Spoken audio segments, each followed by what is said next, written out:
today we have some amazing students joining us today all the way from US. They have been experiencing new culture, making memories and definitely learning along the way. So let's hear a bit about their experience. Hi everybody. Hello there. Okay, so to begin, I would love to know you better. So could you please introduce yourself? I'm Sean. I am a fourth year computing major. I'm Delanie. I'm a fourth year computer science major. I'm Wiley. I am a third year mechanical engineering major. I'm Michael, third year electrical engineering major. So exchange programs, definitely something really intriguing. I love it. I want to experience it someday. I want to go to the US or somewhere in Europe. And what has been your inspiration to come to India, come to the North Cap University and experience the exchange program? Well, for me, it was, I had heard about a study abroad that the engineering school had been doing last year, but I had a conflict with my schedule, so I wasn't able to make it. And so whenever I heard about this one, I was like, I'm pretty interested. I hadn't traveled outside of the country before. Mm-hmm. So I was like, India sounds like a cool place. I've heard they have really good food, and why not? I like trying new things. I like meeting new people. So Right. I was like, why not give it a shot? Sounds like fun.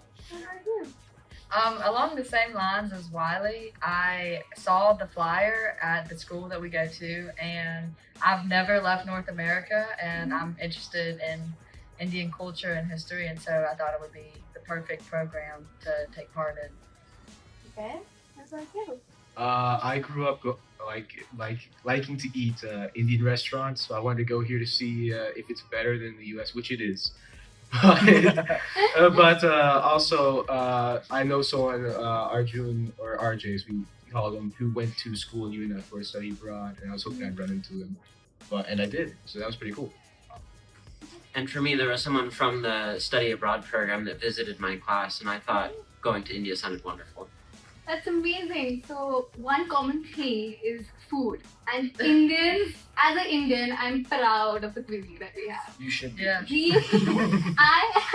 If it is in my hands, I can eat every single day outside. It's just not allowed. But okay, so what is your favorite dish? And I've heard that you have been eating a lot of Indian food here. So what's your favorite dishes? I would love to know. I really loved the rajkachori.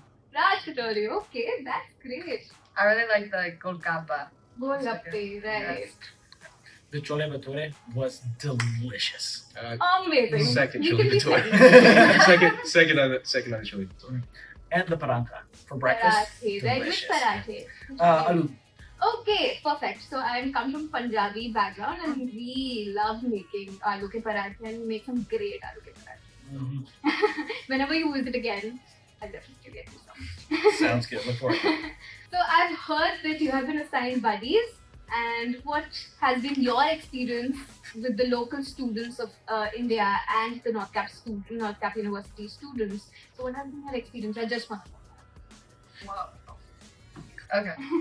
So Ria was my buddy, and Okay. but I like to think that even though I was assigned only one buddy, Mhm. I feel like I've made friends with the entire group. They've all been so awesome and helpful, and just teaching me things about Indian culture that I didn't know before. Mhm. And also just I love asking them how to teach me words in Hindi like whenever I can, and they've just been really great. I love all of them.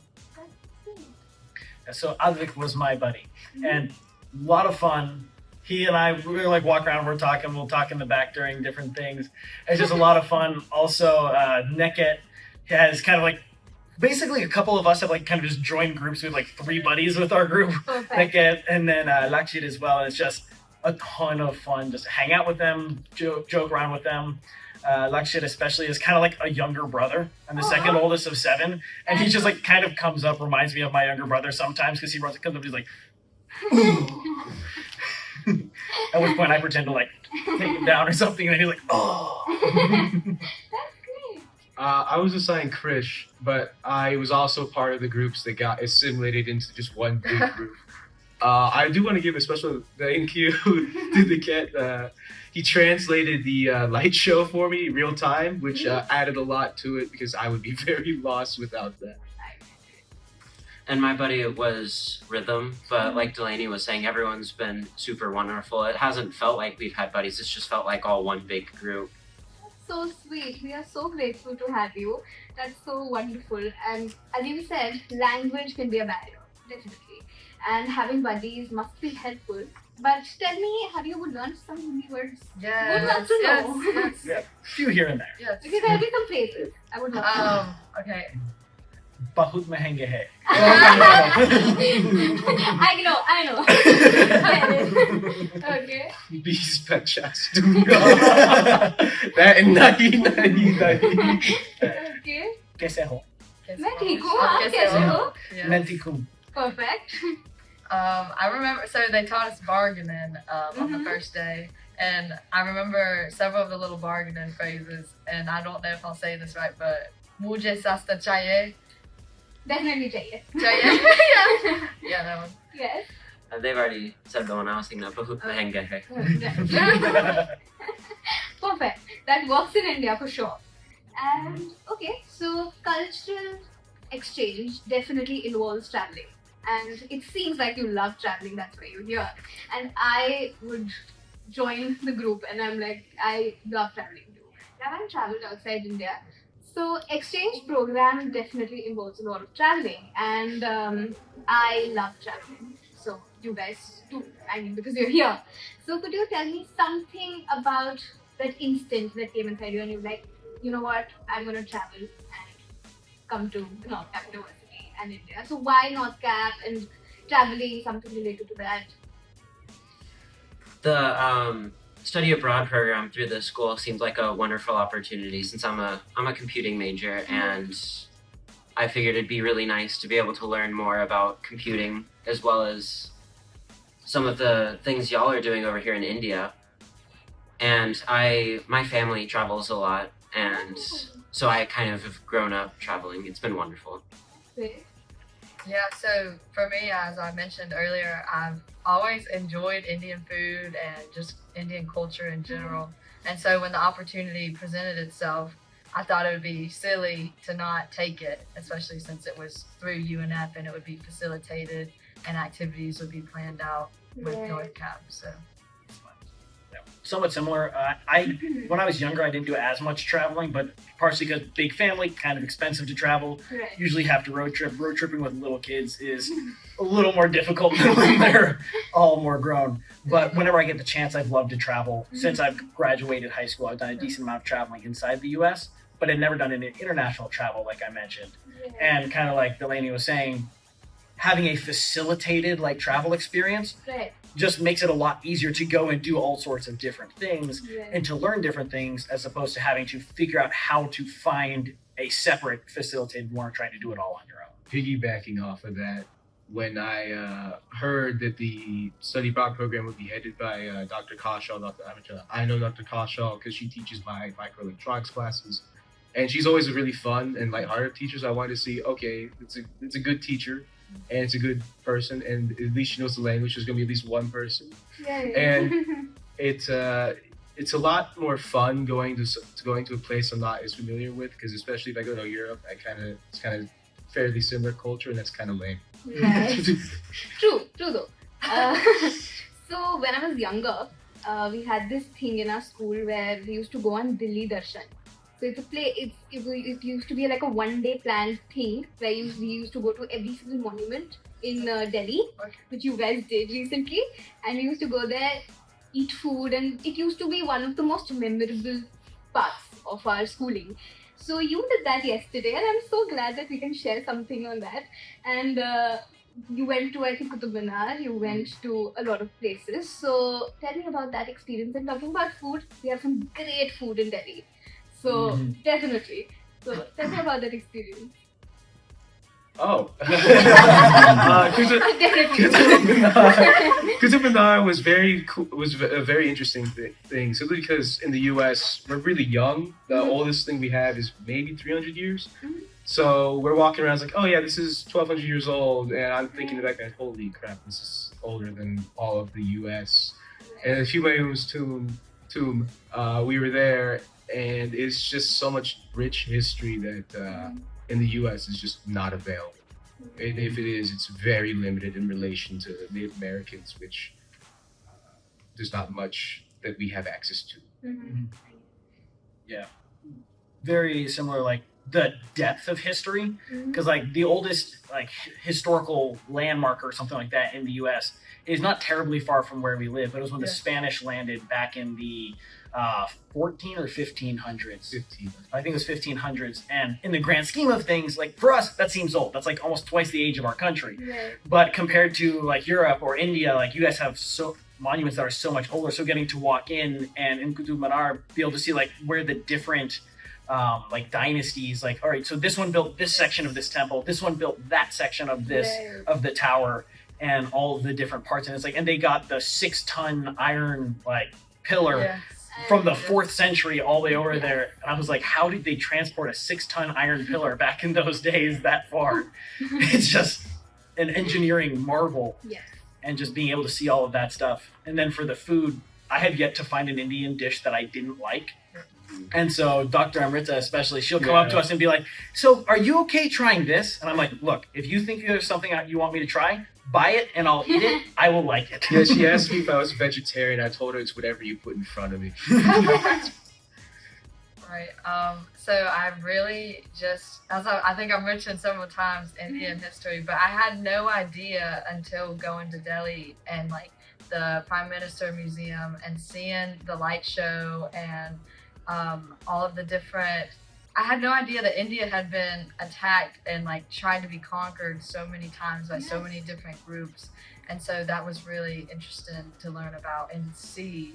As they mentioned, there's just the history is just not nearly as old where we come from. So it's really been great getting to see that here. Yeah, I love learning about history, so it's been wonderful. Like they've been talking about learning about India's rich history. Talking about one of the monuments that we went to that they didn't mention, it was really cool getting to see India Gate. Oh, yes. Because we especially went at light at night, and it was all lit up with the colors of y'all's flag, and it was very beautiful. And we used to take trips when we were younger. So me and my family used to go to India Gate, and we used to sit in the park in the lawn that is in front of it. And some good memories are attached to it. And talking about the history, being an Indian, I think there's so much to learn. Yes. I also don't know all of it. So I think I'll be like 80 and I'll still be like, oh my god, that happened too? It's so much. Okay, so now that you have been in India for 5 days and you're going back home, when are you going back home? Saturday. Oh my god, that's fair now. So what's the one thing that you're going to miss about India? Especially the food. Yeah, The breakfast is so much better here. It's lighter. It doesn't make you feel like falling asleep after you eat it. Oh my god, I'm feeling hungry. The breakfast is so much better. It's not even close how much better the breakfast is. Okay, so do you want to learn? Like, I think you should learn some dishes. I definitely want to learn some. Yes. There's some, I think you should go on YouTube and there's some amazing Indian chefs out there making videos of some food and you can try it at home. I'll have to get some channel recommendations from you guys. Sounds good. One of the things I especially want to learn how to make is like the savory breads and stuff like that. That way you can kind of like just prep some batter or just prep it and then just like warm it up to go with breakfast, because that sounds very good. Okay. So something that you're going to miss except food. I think everyone here is so welcoming. I was not expected to be greeted the way that we were. It just feels, where I grew up, Southern hospitality is a really big, there's a lot of emphasis placed on that, where you're expected to take care of your guests. But it's not like that everywhere, and I know that. And I had no idea that over here, India, they take care of their guests very well, and you guys have made that very clear through y'all's actions. Yeah. The hospitality reminded me very much of the Southern hospitality, and it was just like, even in the U.S., a lot of places you don't get that kind of hospitality. So it was just like, almost felt very like homely and like being at home to receive that kind of hospitality here. So one of the things I'll definitely miss is the people, getting to joke around with them, getting to learn like the different cultural ins and outs and cultural differences, and being able to kind of play off of them with each other. They're like, hey, have you heard about this American thing? And they're like, no, but have you heard about this like Indian thing? And it's a lot of fun. Right. Being an Indian, I think we are again taught from our childhood that we have to be humble all the time. I think Indians have this thing in them, like they love guests. I think my mom waits that someday some guest is gonna come and she's gonna prepare a whole feast of food. Yes. And then I'm also waiting for that. When I'm gonna I'll get be that guest. Okay, so tell me some now, because you're from US. I want to know something about US also and where you come from. So some recommendations that if I end up coming there, what should I do and what should I eat? Be it food, be it anything else. If you come to the South, Southern barbecue. Okay. So Yes. Southern barbecue is probably it's not like a flavor comparison to Indian food, but as far as American food goes, between that and like Creole food in Louisiana, it's the most flavorful of the American foods. A lot of the other stuff kind of tends to be a little blander than Indian You food. forgot Tex-Mex. Oh, true, Oh, Tex-Mex, yes, where you mix Tex-Mex. like the Texas with the Yes. Mexican. That's really Okay, good. So, yes. All the good food, in my opinions, in the South. So you got Yes. Texas with the Tex-Mex, Louisiana with Creole, and then the rest of the South in general with barbecue. And barbecue varies a lot from state to state. Mhm. Okay. Because correct me if I'm wrong, but which one's like the vinegar-based barbecue Oh. sauces? Because Yeah. there's like 6 or 7 different bases that we use for barbecue Mhm. sauce. There's ketchup base, mustard base, vinegar base. So there's a lot. There's a lot that you can choose from if you go to the U.S. for barbecue at least. Okay. Mhm. As far as places to go, coming from my family, we loved going to the national parks. Okay. And the US has some great national parks all over the place. Right. Yes. Okay, definitely gonna try some of those things. Okay, so any suggestions that you would like to give to the audience who's watching this, that who are planning to come to India, or the students in the North Cap University are planning to go to the US or anywhere for their cultural program? So anything that they should keep in their mind. Yes, because I, as an American, especially if you're Catholic, this is the sign of peace if you're Catholic, and this is the greeting. So we went to church, and I instinctively reached for a handshake because it's the sign of peace. It's supposed to be a symbol of forgiveness and being at peace with the world. So I turned to my right, and I accidentally backhand someone bowing. So I actually backhand someone's hands out of the way when they're bowing to me. I was like, "Oh, I'm sorry, I don't know." So Okay, yeah, so that's cute. bow when you give the sign of peace. Namaste. Namaste. I think the only thing I would say for anyone who's watching this and just trying to decide whether or not they want to come, I think when a great opportunity presents itself, you should always take it. Wow. Because you don't have anything to lose, and if it's an opportunity for you, I think you should just do it. Well Always. said. Well said. Yeah, it's a wonderful experience. Like she was saying, definitely I recommend it, but it also is quite a long flight, so I would prepare for that. Yes, it is. 14-hour flight on the way here I for think us. just be prepared with So some be prepared. Jet lag. Try Yeah. to sleep as much Yes. as possible. some Indian movies. I think they're Oh. long, as you were mentioning earlier. So I think did you enjoy some music? Indian Punjabi Yes. music? Yes. Did you hear to that? A little bit, yes. Yeah, Some they on played the it bus. in Some of the guys bus, were playing it on the And they bus. were dancing. That's great. There was a And- whole dance party on the bus at Yeah. one Oh point. wow, we always do that. This is like a trend. I think. Yeah, we do that always. I think there's no trip without some loud music Yes. and some jamming to that. It's good. So I But think also, whenever you come, like especially if you're already planning on coming, don't plan on driving. Yes. If No. you're an No. American, don't drive here. No, don't do it. I find like the traffic and everything kind of fascinating and almost amusing at times, but there are some people who get really stressed out about it. So do not plan on driving. right. Take an Uber, take a tuk-tuk, something like that to get around and find someone who can help you out around there. Right. Because, yeah, Neket, if you're ever in the neighborhood, highly recommend Neket. Also, be confident when you cross the street; they'll stop for you. But Yeah. in the U.S., where you wait, you'll die waiting. Just Just sit sit there and and cross. You'll grow old Yeah, waiting to this cross. works. SI, you just show this sign. This is very powerful in India. No, I just stepped out and just walked around people. Oh damn. That takes courage. I don't do that. Okay, so I think in India, definitely these things are a thing. And I think talking about traffic, the most populated country in the world. Yes. So I think there are a lot of cars on the road, a lot Mhm. of buses, a lot of public transport. And I think, of course, when you're coming new, you should be trained and you should have somebody with you. Like some buddies that they have. So I think I hope you had a great experience. Absolutely. And Yes, I hope this conversation was fun. Yes. And Very I much. hope I was on point. No, not at all, not at all. And I think yes, and that's it. Thank you for all the thanks for coming here. Thank you for coming to the North Cap University, and I hope you enjoyed your time here. And thank you very much.